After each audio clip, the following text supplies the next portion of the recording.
All right, let's talk about the Celeste Rivas case, because what started as a search for a missing person has just taken a massive, dramatic turn. We're not just talking about an investigation anymore, we're talking about a secret grand jury and, believe it or not, a hidden war right at the center of it all. And I'm not just being dramatic here. A source close to the investigation put it exactly like that. They called it a war between two agencies that are supposed to be working together, the LAPD and the LA County Medical Examiner. This isn't some minor squabble, folks. It's a full-blown conflict, and it's shaping everything that's happening right now.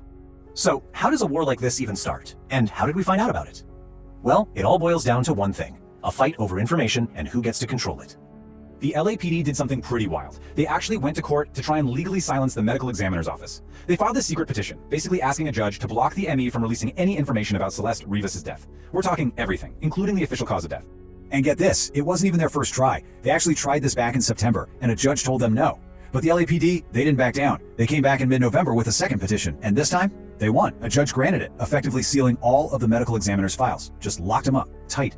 So, how did the medical examiner's office take this? Well, to put it lightly, they were not happy. They went public, calling the whole thing highly unusual. They talked about how they believe in transparency. And behind the scenes, sources said they were just plain pissed. You just don't see this kind of public infighting between two major law enforcement agencies. It's not normal.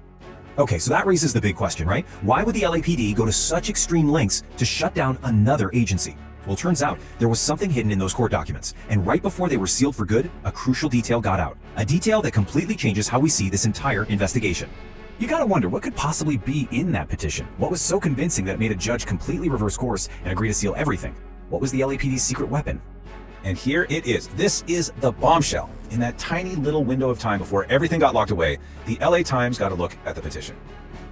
And they found the answer. The LAPD had convened an investigative grand jury. This is a huge, huge deal for the case. Now, I know grand jury can sound like some dry legal term, but trust me, in a case like this, it's a game changer. It's a tool that gives investigators incredible power. So, what exactly is it? Think of it like this. An investigative grand jury is a secret legal proceeding. It's used in really complex cases, where the police are pretty sure a crime happened, but they're hitting a wall trying to get evidence. And its biggest superpower? It can legally force people to testify. Let me break it down.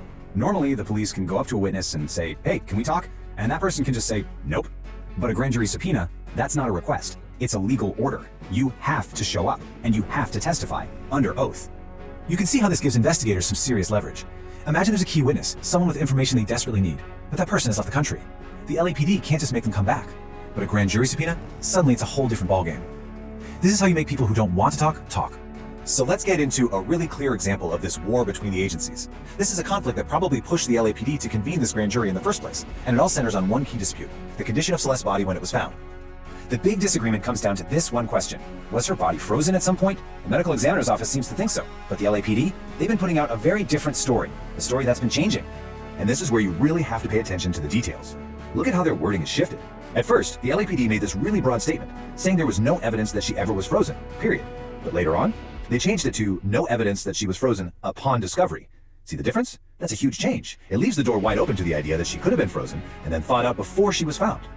Meanwhile, the evidence on the medical examiner's side seems pretty strong. One source close to the ME's office actually tripled down, saying yes, the body was partially frozen. A forensic expert also pointed out that you can do tests on microscopic tissue that can tell you if a body has been frozen and then thawed. And then there's this detail from the ME's own files. Her fingers were too waterlogged to get fingerprints, which is something that can happen when a body has been frozen and then thaws out. So you've got a secret war between agencies, you've got a secret grand jury. I mean, where does this all go from here? It's getting so complex. Okay, let's boil it down to what we know for sure right now. Even with all the secrecy, we know the LAPD is officially calling this a homicide investigation. We're hearing from sources that David is considered a suspect in her death, and they also think a second person was involved, specifically with the dismemberment. So, does this mean we're about to get a bunch of answers? I wouldn't hold your breath. Investigative grand juries are anything but fast. We're not talking days or weeks here. This process could easily stretch on for months as they call in witnesses one by one. But here's the key takeaway.